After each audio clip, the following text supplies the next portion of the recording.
guys, it's Katie. Welcome back to my channel and welcome to my reading vlog for Kingdom of Ash by Sarah J Maas. So if you're new to my channel and you've never seen one of these vlogs before, I do these for basically all of Sarah J Maas's books, and it's like a reading vlog, reaction vlog. So I'm going to tell you right off the bat that this is going to be full of spoilers because I'm like talking to you about the book while I'm reading it. So if you haven't read this book or you're not caught up in the series, I would not recommend watching this video because I don't want to spoil you. But yeah, I think that's all you need to know going into this video. So let's just roll the vlog clips. Okay, so I just made it to chapter 7 and chapter 6 leaves off with Irene not subtly at all alluding to the fact that she's pregnant. She's like standing there with like her hand on her stomach.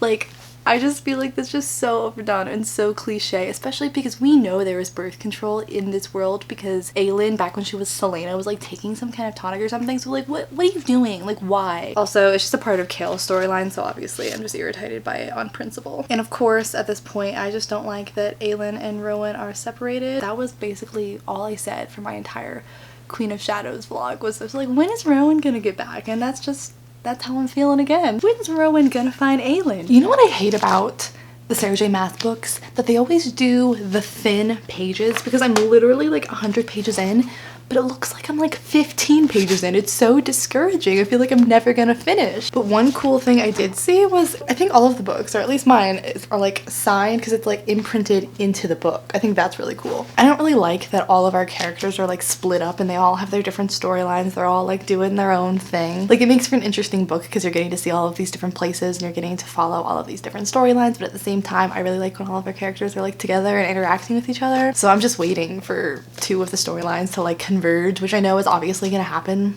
later, but I'm just waiting for that to happen. I don't even care who comes together at this point. I just want someone to come together. I'm really frustrated with the Lysandra. I still don't know which way is the right way to say her name. I'm really frustrated with that storyline and how Adian is just like not being nice to her. I don't really remember why he's not happy. Is it because she like pretended to be Aelin and he didn't know? I feel like that's it. But yeah, whenever 2 characters are like fighting like that and they won't just like talk to each other and just work it out, that just annoys me. It just makes me so impatient because this problem could be resolved so quickly, but you know, she's gonna stretch it out for like 300 pages and it's just unnecessary drama. Like, get your lives together. I want to get at least another 100 pages done today, which would only get me to like here. So right now what I'm doing is I was just getting ready and I'm gonna clean my room and I'm listening to the audiobook while I clean. I don't even know what chapter I'm on right now. Also, I'm just wondering how long we're gonna have to deal with Aelin getting like tortured and stuff. Like, this can't go on for the full like 1,000 pages. So I'm like really ready for this to just stop, for us to move on. I don't like seeing her like this. It's just sad. So I just got to the scene where Dorian kills the spider, and honestly, seeing like all of these powers that he has and everything, it's like almost freaking me out, and I'm like kind of concerned that like, I don't even know how to explain it, that like he's gonna get caught up in it because like it sounds like really dark stuff that he's doing and he's like becoming more comfortable with using it. So I don't know, I don't feel good about that. But I did like kind of learning about the witch's history and how Manon's related to some of the Krakens and everything. I just really like Manon's storyline and the whole like witches part. That's just always really interesting to me. There's just something about the way that she describes sex scenes that just really makes me cringe. Are we also all just ignoring the fact that this used to be a young adult series? Adian just needs to get over all of this, and I feel like we're getting there. I feel like something's gonna happen between him and Lysandra at some point soon, at least I'm hoping. I haven't made as much progress as I was hoping to. I've been listening to the audiobook, so I like didn't know how far I was. I'm only to page 165. It's been days, and I have made 65 pages of progress. Not even, it's 60 pages. I have made 60 pages of progress. Oh my god, I'm an idiot. I didn't even realize who Knox was. I just totally forgot because that book was so long ago that he was in the first book with Selena when she was going through the competition thing. Oh my god. I liked him. I'm so happy that he's back now. If Aelin ends up with one of those collars on her, for a second there, I was confused about like what was happening, and then I realized Maeve was like messing with her head, and I was like, yeah, that would make more sense. Also, I hate that this book is making me feel like sympathetic for Kale. I still don't like him, but his dad is just such a jerk. You can't like not feel sorry for him. So I'm in chapter 23 right now, which is the part where like Rowan and company has found the village and they're gonna go find Aelin, but they sent in a lead first. So 1, I'm like really excited for them to find Aelin. I really hope this actually works out. 2, I'm very nervous for a lead. I just stopped reading at the part where she like walked away and the commander like went after her, or the other girl went after her. Because I really like Elide, so I'm very nervous.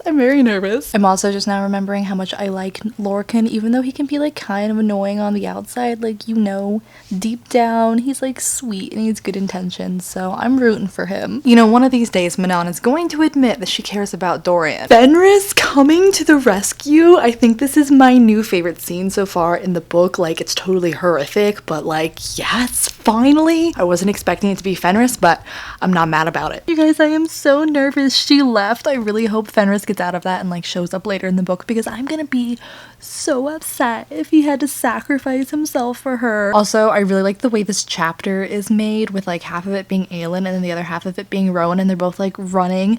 I really hope this is gonna be the reunion. I don't know if I'm emotionally ready for it, but I'm That chapter was just emotionally exhausting. It was fantastic. It's the best one we've had so far. I'm like out of breath after reading it. It's chapter 28, if I wasn't clear. But so Aelin has been found. She's with Lorcan right now. And now they're going back for Fenris. I'm still like, this is like the end. This should be like the end of this like chase scene. I should feel like relief they have Aelin. But since we still don't have Fenris, I'm still like all anxious and like waiting for this relief, because I don't want him to be hurt either. I'm currently trying to export and upload my least favorite books of the year video, because I had a different video that was planned to go up tomorrow, but if I can get this up in time, I think I'd rather have this one go up because it's ready. I just like hadn't exported it and uploaded it and whatnot, and I keep getting distracted by this book because I was like so into it, so I was like being productive, but then I like keep coming back to the book. Okay, so Fenris is okay, so I'm okay now. I didn't expect these last couple of chapters to be like so touching. Like the scene where Aelin's like literally having like a panic attack, essentially like trying to get the mask off, and everyone's just like watching her. Like, I felt so bad for her, and I am just very, very relieved that Fenris is okay, and I think it's very touching that he now has the blood oath with Aelin. I'm happy. Okay, I'm currently on a road trip, so I'm filming this with my phone because I don't have my camera, but I had some thoughts. I'm sitting here with Gizmo. One thing that really annoys me is Dorian's plan to go off to Morinth. It's like there's always that one idiot character who like insists on doing something that they know is stupid and it's like a suicide mission. I feel like there's always one character that you're like, no, don't do that. And there's always one character who like goes off to like sacrifice themselves or do something stupid, and it's so irritating. The other thing was when Manon finally said to Dorian that she cared about him in that context that wasn't as satisfying as I wanted. So I was listening to the audiobook while I was at the gym, and I've had two thoughts. One, I almost forgot how much I hated Manon's grandmother, but I have quickly been reminded. Two, I feel like the transformation scene where Dorian's like a girl now, I feel like that was supposed to be funny, but it's like so overdone that I was just kind of cliche at this point. Like, oh, I want to go like touch myself now that I'm a girl. Like, okay. I've been waiting for Manon's grandmother to die for I don't even know how many books at this point, and it just looks like it's just never gonna happen. The scene where Elide admits that she loves Lorcan just makes me sad, but you know they're gonna work that out. Also, I think the scene where Adian like goes to talk to Lysandra and she's just like not putting up with it, and she was like, it took me almost dying for you to figure out that you're being an idiot. Like, no thank you. Like, yes, like that just made me so happy because I was worried that she was just gonna like keep letting him use her like a doormat and just like crawling around trying to get his approval, and finally she just like reached her limit and she was like, this isn't about you anymore, okay? So her like telling him off, probably one of my new favorite scenes of the book. And then lastly, the scene where Adian gets like his position stripped and stuff, like I didn't see that coming. Sorry, I'm just giving you like a recap of the last couple of chapters because I've been listening to the audiobook on the go and I haven't been able to do like live reactions, but I've been keeping notes on my phone, so I like remember that I wanted to say something about it. I think I'm like halfway through the book now. Let me double check. Halfway through the book like makes it sound like, oh, you're not that far, but this book is 1,000 pages. That's 500 pages. That means I've just finished a long book, but I'm still only halfway through this one. This is taking me so much longer than I thought it was going to. I'm at the part where Lorcan's on the field and Elide's like, where's Lorcan? Where's Lorcan? And I'm getting so anxious. I am so irritated with Dorian. Like, even after Manon basically like begged him to stay, that he still left. Like, I get it, but still. Also, I think I've come to the conclusion that I like Manon more than I like Dorian. Like, I like both of them, but I almost feel like Dorian's like not good enough for Manon. Like, also, I just got to the part where Lorcan just woke up and Elide is like beside his bed, and I am so relieved. I honestly thought she was gonna kill him off, like on the battlefield. Like, I honestly thought he was gonna die, and I was so nervous. I've been reading this book for over a week now, and somehow I still have over 14 hours left on the audiobook. Okay, you know what I find a little bit far-fetched is Dorian at the beginning of this book like didn't even know that he could do the shape-shifting thing. He's like super new to it. He's still kind of learning how it works. And yet, seemingly with like barely any time passing, he's able to convincingly turn himself into Maeve in front of the like Demon King dude whose name I cannot remember right now. And like pull that off and get away with it, and he doesn't sense anything. This like all-powerful guy doesn't sense something. Like, is that really that believable to you? Because okay, so I will admit the little touching father heart-to-heart between Kale and Gabriel was kind of cute. I hope Irene actually does manage to heal Elid's leg, because I really like Elid and I feel like she just deserves to have something good happen for her. Also, I'm sorry, but this entire plot point between Dorian and Maeve and how that all worked out, I just don't believe it. I just don't buy it. It just doesn't seem realistic to me. I don't know, just something about it just like doesn't work for me. Okay, it's not that I don't want Lysandra and Adian to be together, but I almost feel like Lysandra like forgave him too easily just because he said I love you, so now you've just forgotten how he's been treating you like shit for like months. Also, I forgot to say this when this was happening, but the scene where Maeve is trying to seduce Erewhon by like transforming into Aelin and Manon, that was just so uncomfortable. But all the stuff with Evangeline right now, how the dude whose name I cannot remember right now was like, you can work for me, but then all the witches showed up and she's like, no, I want to help the Krakens instead. This is just like really cute. Are we gonna have a hookup scene between every single couple in this book? I've like lost count of how many there have been. Like, who do we have left? That's my way of saying that I just got to the point where Elid and Lorcan are getting together, which is one of the couples that I'm actually like not irritated with right now, so like it's fine. Abraxos being in peril is literally so much more anxiety inducing than any of these other like war battle scenes. Like, anyone but Abraxos. You know how authors, especially in fantasy series, always like to kill a bunch of characters off in the last book of the series? That's just what happens. So the whole time you're reading it, you're like, who's it gonna be? I didn't want it to be Manon's 13. I'm like upset now. It's also made me like really worried this entire time because I'm like, who is it gonna be? Like, who is she gonna kill off? I really hope she doesn't kill someone that I like really like off for shock factor. The Dorian Kale reunion was cute. Okay, I just think it's so funny that that entire book about Kale, Tower of Dawn, did not make me like him. I didn't like that book. But now I'm starting to like Kale in this book. Like, what? Also, with the word key thing, sacrifice thing, if this series ends the way the freaking Divergent series ended, I'm gonna be so annoyed. Not even upset, just mad. And I'm still not okay after the 13 sacrifice themselves. I feel so bad for Manon. I'm just so sad. Okay, so I'm at the part where they're doing the thing with the keys, and all I can think is they're being over dramatic. There's no way. There's absolutely no way. This is gonna work out somehow. You just know it is.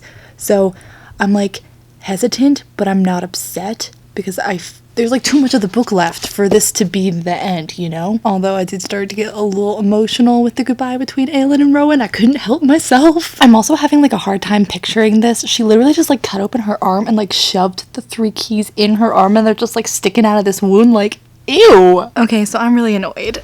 I was talking about this when Dorian left to go get the last word key, how I hate when there's always some character who has to like sacrifice himself. In every series, this is in every young adult series, there's always one main character, and it's usually the girl who's like, okay, I'm just gonna go sacrifice myself. And so now Aelin she and Dorian were doing the word key thing, and then when Dorian's father showed up, Aelin pushed him back to sacrifice herself and save Dorian. And I'm just so sick of these sacrifices. I'm just sick of this trend in YA. It's not just this book. I just hate how this is always the case. It's just become so predictable, and I have so many issues with it. I have so many issues. I'm not even to the end of the scene yet. I'm sure something's gonna happen. There's gonna be like a loophole and it's gonna get worked out. But right now, I'm just annoyed. Good morning. It's bright and early on Sunday morning. Excuse my appearance. I didn't sleep at all last night. I had like a really bad allergic reaction. So my whole body was like covered in hives and I was like really itchy and I couldn't sleep. So I look like I didn't sleep. I also have like an alien life form growing on my chin. So that's cool. But the purpose of this update is it is Sunday morning, and I have 5 hours and 51 minutes left of the audiobook for Kingdom of Ash, and I listened to it at 2 times speed, so that's about 3 hours. So I'm gonna see if I can finish this book today. What was the point of redeeming Gabriel to me? If you were just gonna do this to me, that was just rude. It is much later in the day. I now have 3 hours and 48 minutes left. I haven't been doing this a whole lot, to be honest. 2 hours. I can definitely finish 2 hours today. I am determined to finish this today. It's funny because I put up my best books of the year video today, and I also put up my worst books of the year video while making this video, while reading this book, and those videos went up over a week apart. That's how long I've been reading this book. It feels like it's just never ending. Honestly, at this point, there have been so many like war, battle scene kind of things that I'm kind of bored, and I'm just ready to get to the end of this book. It's the next day and I still haven't finished this book, but I have 2 thoughts. 1, the thing about Dorian having his father's name was sad. And 2, I am so sick of these like mind games where like people are like saying things that aren't real and you like aren't supposed to know like what's real and what they're like imagining, but the thing is like you do know what's real, so at this point it's just getting old and I'm annoyed with them. So I have finished the book. It is currently New Year's Eve, 6 p.m. I'm about to leave to go out for the night, so I don't think I'm gonna be back until New Year's. So it was my goal to finish this book before the new year, and I did it, so I'm happy. All 1,000 pages of this are done. The whole Throne of Glass series is done, which is kind of crazy. I think I read the first book when I was a freshman in college and now I'm a senior, so it's kind of weird. So about the book, I'm not disappointed. We got lots of happy endings, everything wrapped up well. I don't know when it happened, but at some point I just kind of lost my enthusiasm for these books and for this series. It's not that I don't like them anymore, I'm just not as excited about it as I used to be. And so even going into this, I wasn't as excited as I'd been going into previous sequels. So I'll probably give it like a 4 stars. Like, yeah, it was good, but I'm not like blown away. I just don't think I love this series as much as I once did. And maybe that's just because it's been so long. I don't really know the reason why. I don't really think it's anything that has to do with the book. I've just kind of grown up and my reading tastes have kind of changed. So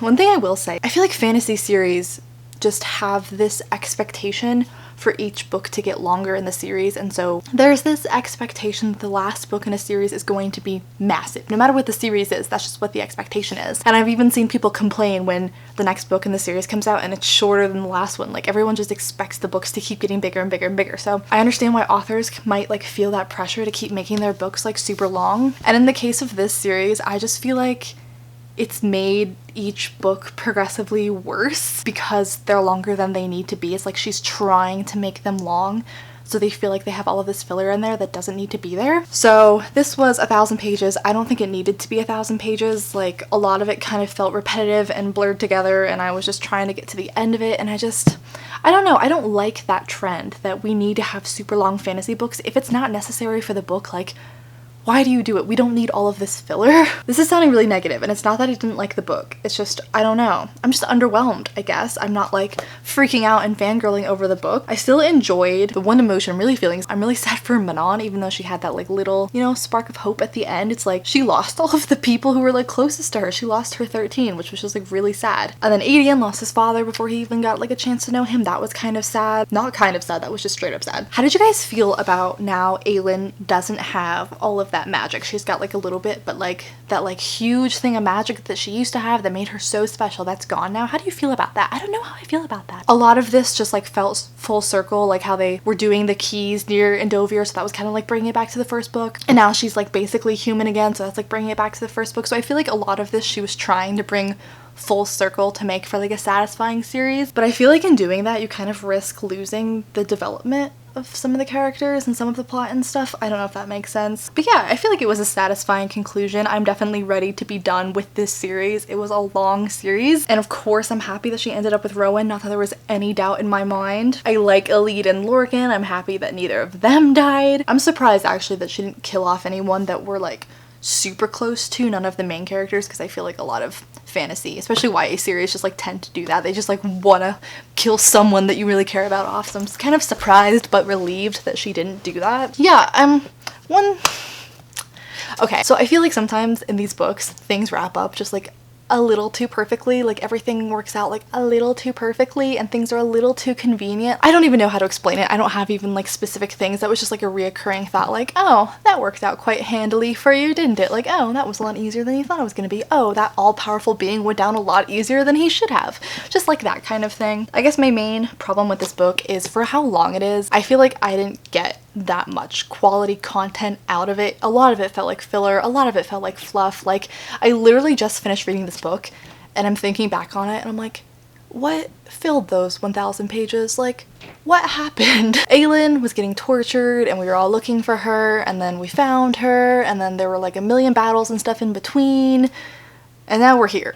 And what really makes me angry is no one killed Manon's grandmother. I've been waiting for that since Queen of Shadows, and I didn't get that satisfying scene. I know Manon was like being the bigger person, and it was like better that she didn't, but that woman needed to die. I just hated her. So yeah, definitely let me know down in the comments what you guys thought of this book. What were your favorite parts about it? What were things you didn't like about it? Let's just have a discussion. I would be interested to know, because I'm still, as you can probably tell from this incoherent ramble here, I'm still trying to figure out how I feel about it. I'm still trying to figure out what I think about it, because I'm not quite sure. I think as soon as I finish, not tonight obviously, but I think as soon as I finish this video, I'm gonna go watch other people's reviews and other people's reactions just to hear other people's thoughts, because I don't really know. I definitely feel underwhelmed for sure, because I'm just kind of sitting here like, okay, I finished it, like, it's done. It's not the reaction I've had at the end of other series that I've loved a lot. Like, I'm not sad that the series is over.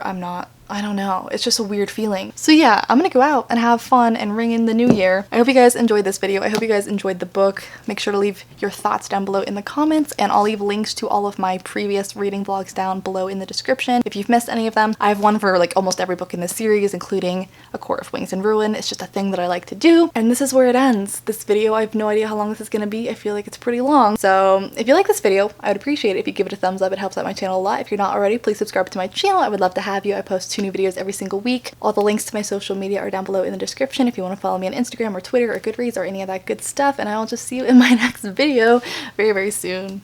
Bye. There comes a time when every man needs to step up and fight. At least it says that on my tattoo. It's a last summer, so get out while you can, piranha.